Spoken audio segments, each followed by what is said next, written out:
आज मैं आपको वो रहस्य बताने जा रहा हूं जिसे हमारे प्राचीन ऋषियों ने हजारों साल पहले शास्त्रों में लिख दिया था, लेकिन आज भी ज्यादातर लोग इससे अनजान हैं। कहा जाता है कि इस संसार में कोई भी रिश्ता अचानक नहीं बनता। हर मिलन, हर प्रेम और हर विवाह के पीछे पिछले जन्मों का एक अदृश्य ऋण छुपा होता है। और जब दो आत्माएं पति पत्नी बनकर मिलती हैं तो वे केवल इस जन्म का साथ निभाने नहीं आती, बल्कि कई जन्मों के अधूरे कर्मों का हिसाब चुकाने आती हैं। लेकिन जैसे ही वो अदृश्य ऋण पूरा हो जाता है, नियति अचानक उनमें से किसी एक को इस संसार से बुला लेती है। और तभी जीवन में वो क्षण आता है जब लोग हैरान होकर सोचते हैं कि आखिर ऐसा क्यों हुआ, क्यों अक्सर पति ही पहले चला जाता है। क्या ये केवल भाग्य का खेल है या फिर आत्माओं के बीच छुपा हुआ वो प्राचीन रहस्य जिसे गरुड़ पुराण, महाभारत और उपनिषद कर्म और ऋण के गहरे बंधन के रूप में बताते हैं, और जिसे समझने के बाद शायद आपकी जीवन और मृत्यु को देखने का नजरिया हमेशा के लिए बदल जाएगा। अब उस रहस्य को समझने के लिए हमें हजारों साल पीछे जाना पड़ेगा। उस समय जब हिमालय की गुफाओं में ऋषि मुनि तपस्या करते थे और ब्रह्मांड के सबसे गहरे सत्य को जानने की कोशिश करते थे। उन्हीं महान ऋषियों ने ध्यान और समाधि के माध्यम से जीवन और मृत्यु के उस रहस्य को समझा जिसे आज भी साधारण मनुष्य समझ नहीं पाता। उन्होंने पाया कि इस संसार में जो कुछ भी हो रहा है वो केवल दिखाई देने वाली घटनाओं का परिणाम नहीं है, बल्कि उसके पीछे कर्म का एक अदृश्य जाल काम कर रहा है। ये संसार केवल शरीरों का मेल नहीं है, ये आत्माओं का एक विशाल जाल है जिसमें हर आत्मा अपने पिछले कर्मों के अनुसार दूसरी आत्माओं से जुड़ती है। और यही कारण है कि हमारे शास्त्र कहते हैं कि इस दुनिया में कोई भी रिश्ता अचानक नहीं बनता। हर रिश्ता पिछले जन्मों के किसी न किसी अधूरे कर्म या ऋण का परिणाम होता है। और जब दो आत्माएं पति पत्नी बनकर मिलती हैं तो वे केवल प्रेम का संबंध नहीं होता, बल्कि वो एक गहरा आध्यात्मिक बंधन होता है जिसे हमारे ऋषियों ने ऋणानुबंध कहा है।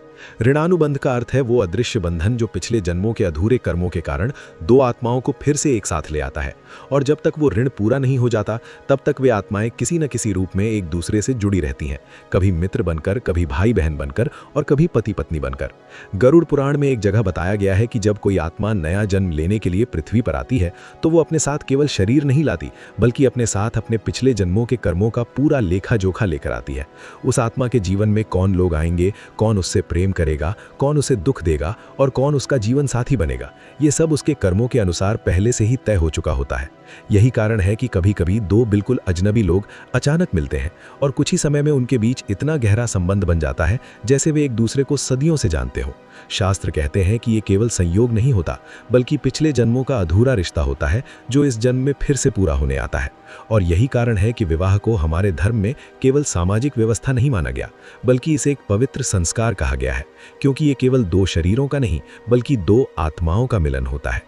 लेकिन इस रहस्य का सबसे गहरा हिस्सा अभी बाकी है, क्योंकि शास्त्र ये भी बताते हैं कि जब दो आत्माएं पति पत्नी बनती हैं तो वे केवल सुख के लिए नहीं मिलती, बल्कि वे एक दूसरे के कर्मों के फल को अनुभव करने के लिए मिलती हैं।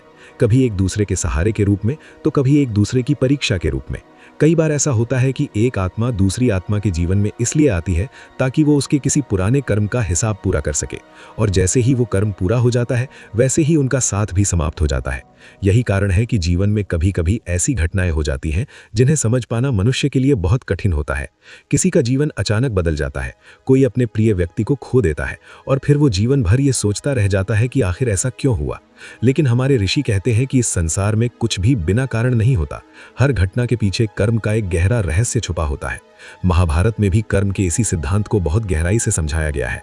वहां कहा गया है कि मनुष्य इस जीवन में जो कुछ भी अनुभव करता है वो उसके पिछले कर्मों का परिणाम होता है, और जब तक वो कर्म समाप्त नहीं हो जाता तब तक आत्मा को जन्म और मृत्यु के इस चक्र से गुजरना पड़ता है। यही कारण है कि कई बार ऐसा होता है कि एक व्यक्ति का जीवन लंबा होता है और दूसरा व्यक्ति अचानक इस संसार से चला जाता है। ये केवल शरीर की कमजोरी या भाग्य का खेल नहीं होता, बल्कि ये उस आत्मा के कर्मों की समाप्ति का संकेत होता है। शास्त्र कहते हैं कि जब किसी आत्मा के इस जन्म के कर्म पूरे हो जाते हैं तब वो शरीर को छोड़ देती है और अपनी अगली यात्रा पर निकल पड़ती है। लेकिन पीछे रह जाने वाले लोग इस रहस्य को समझ नहीं पाते और वे दुख और सवालों में उलझे रहते हैं।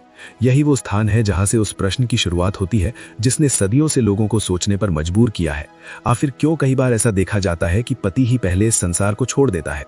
क्या यह केवल संयोग है या इसके पीछे भी कोई गहरा आध्यात्मिक कारण छुपा हुआ है? हमारे शास्त्र इस प्रश्न का उत्तर सीधे नहीं बल्कि संकेतों में देते हैं। वे कहते हैं कि जब दो आत्माएं विवाह के बंधन में बंधती हैं तो वे एक दूसरे के जीवन में केवल प्रेम देने के लिए नहीं आती, बल्कि वे एक दूसरे के कर्मों के फल को साझा करने के लिए आती है। और कई बार ऐसा भी होता है कि एक आत्मा दूसरे की पीड़ा को अपने ऊपर ले लेती है और अपने कर्मों के साथ साथ उसके कर्मों का भी कुछ भाग अपने ऊपर लेकर इस संसार से विदा हो जाती है।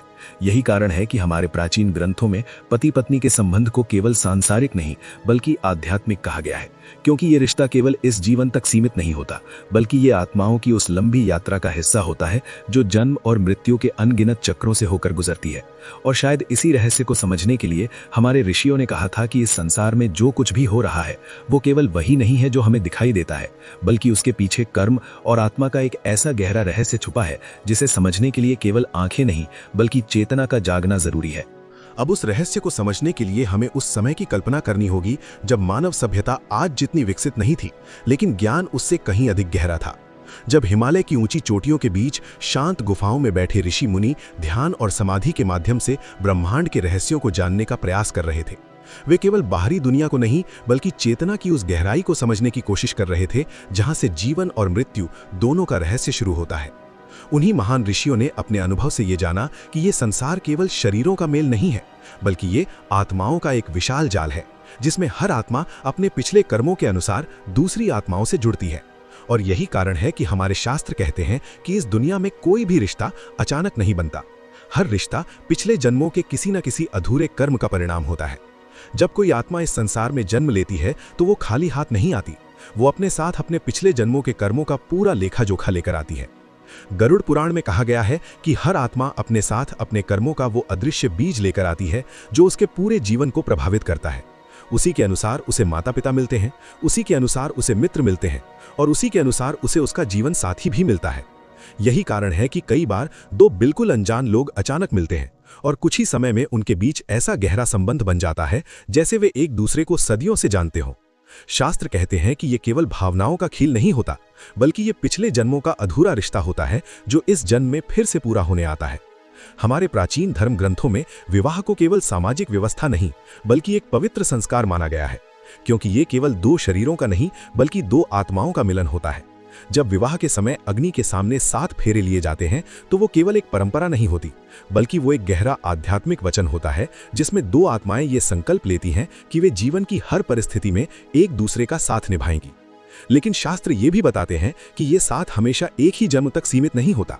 कई बार ये साथ कई जन्मों तक चलता है, क्योंकि आत्माओं के बीच जो कर्मों का बंधन होता है वो इतना गहरा होता है कि वो एक ही जीवन में समाप्त नहीं होता। ऋषियों ने इस अदृश्य संबंध को एक विशेष नाम दिया था जिसे ऋणानुबंध कहा जाता है। ऋणानुबंध का अर्थ है वो कर्मों का ऋण जो दो आत्माओं को बार बार एक दूसरे के जीवन में ले आता है। कभी वे मित्र बनकर मिलते हैं, कभी भाई बहन बनकर और कभी पति पत्नी बनकर, लेकिन हर बार उनका उद्देश्य एक ही होता है, अपने अधूरे कर्मों का हिसाब पूरा करना। जब तक वो ऋण पूरा नहीं होता तब तक वे आत्माएं किसी न किसी रूप में एक दूसरे से जुड़ी रहती हैं। यही कारण है कि कई बार जीवन में कुछ लोग इतने महत्वपूर्ण हो जाते हैं कि उनके बिना जीवन की कल्पना करना भी कठिन लगने लगता है। ऐसा इसलिए होता है क्योंकि उनके साथ आत्मा का संबंध बहुत गहरा होता है।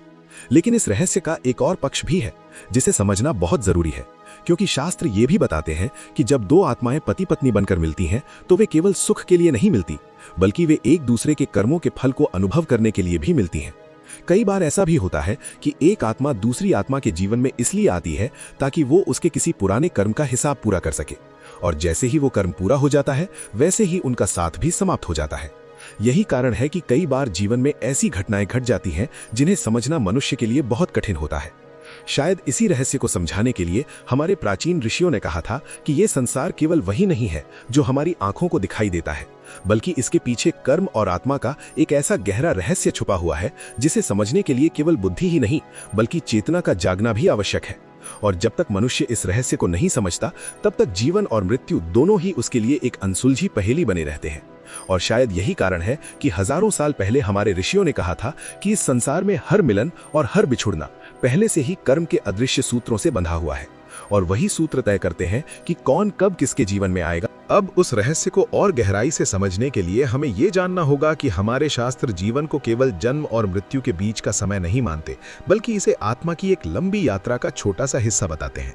उपनिषदों में कहा गया है कि आत्मा न कभी जन्म लेती है और न कभी मरती है। वो केवल एक शरीर को छोड़कर दूसरे शरीर को धारण करती है, जैसे मनुष्य पुराने वस्त्रों को त्याग कर नए वस्त्र पहन लेता है।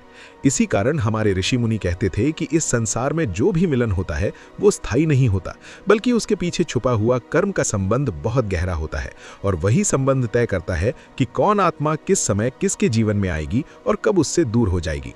जब कोई आत्मा पृथ्वी पर जन्म लेती है तो वो केवल अपने कर्मों का फल भोगने नहीं आती, बल्कि वो उन आत्माओं से भी मिलती है जिनके साथ उसके पिछले जन्मों का कोई अधूरा संबंध होता है। कभी वो संबंध प्रेम का होता है, कभी कर्तव्य का, और कभी किसी अधूरे ऋण का जिसे पूरा करना जरूरी होता है। हमारे प्राचीन ग्रंथों में कहा गया है कि संसार में जो भी रिश्ते बनते हैं वे केवल इस जीवन की घटनाएं नहीं होते, बल्कि वे आत्माओं की उस लंबी कहानी का हिस्सा होते हैं जो कई जन्मों से चल रही होती है। यही कारण है कि कुछ लोग हमारे जीवन में आते ही इतने अपने लगने लगते हैं जैसे हम उन्हें हमेशा से जानते हों, और कुछ लोग अचानक हमारे जीवन से ऐसे चले जाते हैं जैसे वे केवल थोड़े समय के लिए ही हमारे जीवन में आए थे। गरुड़ पुराण में मृत्यु और आत्मा की यात्रा के बारे में बहुत गहराई से बताया गया है।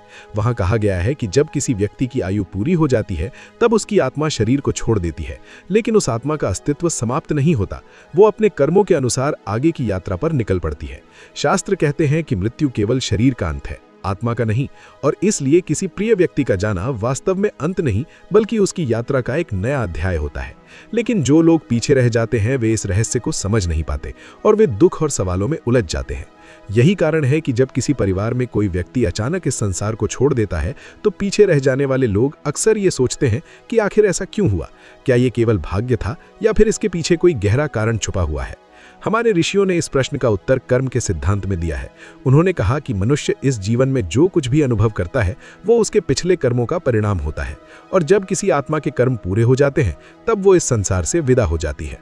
लेकिन जब हम पति पत्नी के संबंध की बात करते हैं तो ये रहस्य और भी गहरा हो जाता है, क्योंकि हमारे धर्म में पति पत्नी का रिश्ता केवल सांसारिक नहीं बल्कि आध्यात्मिक माना गया है। विवाह के समय जो 7 वचन लिए जाते हैं वे केवल जीवन के सुख दुख में साथ निभाने का वादा नहीं होते, बल्कि वे दो आत्माओं के बीच एक ऐसा संकल्प होते हैं जो उन्हें कर्म और धर्म के मार्ग पर एक साथ आगे बढ़ने का अवसर देता है। यही कारण है कि हमारे समाज में विवाह को एक पवित्र बंधन कहा गया है, क्योंकि ये केवल 2 व्यक्तियों का नहीं बल्कि 2 आत्माओं का मिलन होता है। लेकिन इस मिलन का एक दूसरा पक्ष भी है जिसे बहुत कम लोग समझते हैं। शास्त्र कहते हैं कि जब 2 आत्माएं विवाह के बंधन में बंधती हैं तो वे केवल सुख साझा करने के लिए नहीं बल्कि एक दूसरे के कर्मों के फल को अनुभव करने के लिए भी मिलती हैं। कई बार ऐसा होता है कि एक आत्मा दूसरे की सहायता के लिए उसके जीवन में आती है, और कई बार ऐसा भी होता है कि एक आत्मा दूसरे के किसी पुराने कर्म का हिसाब पूरा करने के लिए उसके जीवन में आती है, और जैसे ही वो कर्म पूरा हो जाता है वैसे ही उनका साथ समाप्त हो जाता है। यही कारण है कि जीवन में कई बार ऐसी घटनाएं घट जाती हैं जिन्हें समझना बहुत कठिन होता है। कोई व्यक्ति अपने जीवन साथी के साथ कई वर्षों तक सुखपूर्वक जीवन बिताता है और फिर अचानक एक दिन वो व्यक्ति इस संसार को छोड़ देता है। पीछे रह जाने वाला व्यक्ति ये सोचता रह जाता है कि आखिर ऐसा क्यों हुआ, लेकिन शास्त्र कहते हैं कि ये सब कर्म के उस अदृश्य नियम के अनुसार होता है जिसे कोई भी मनुष्य बदल नहीं सकता। महाभारत में भी एक स्थान पर कहा गया है कि मनुष्य अपने कर्मों से ही बंधा हुआ है और वही कर्म उसके जीवन की दिशा तय करते हैं। कोई व्यक्ति कितने समय तक इस संसार में रहेगा, किन लोगों से उसका मिलन होगा और किन लोगों से उसका बिछड़ना होगा, ये सब पहले से ही कर्म के अदृश्य नियमों से निर्धारित होता है। इसलिए हमारे ऋषियों ने हमेशा ये कहा कि मनुष्य को अपने कर्मों पर ध्यान देना चाहिए, क्योंकि वही उसके भविष्य को बनाते हैं। और शायद यही कारण है कि जब हम जीवन और मृत्यु के इस रहस्य को समझने की कोशिश करते हैं तो हमें यह एहसास होता है कि इस संसार में जो कुछ भी हो रहा है वो केवल वही नहीं है जो हमें दिखाई देता है। उसके पीछे कर्म और आत्मा का एक ऐसा गहरा रहस्य काम कर रहा है जिसे समझना आसान नहीं है। और शायद इसी रहस्य को समझाने के लिए हमारे प्राचीन ग्रंथों ने बार बार ये कहा कि इस संसार में हर मिलन और हर बिछुड़ना पहले से ही कर्म के अदृश्य सूत्रों से बंधा हुआ है, और वही सूत्र तय करते हैं कि कौन आत्मा कब किसके जीवन में आएगी और कब से छोड़कर अपनी अगली यात्रा पर निकल जाएगी। आशा करता हूँ साथियों ये वीडियो आपको पसंद आई होगी। जाते जाते वीडियो को लाइक कर देना और कहानी सुनो स्टोरी टेलर चैनल को सब्सक्राइब कर लेना। मिलते हैं नेक्स्ट वीडियो में, तब तक हमारे चैनल को एक्सप्लोर करिए। बाय, धन्यवाद।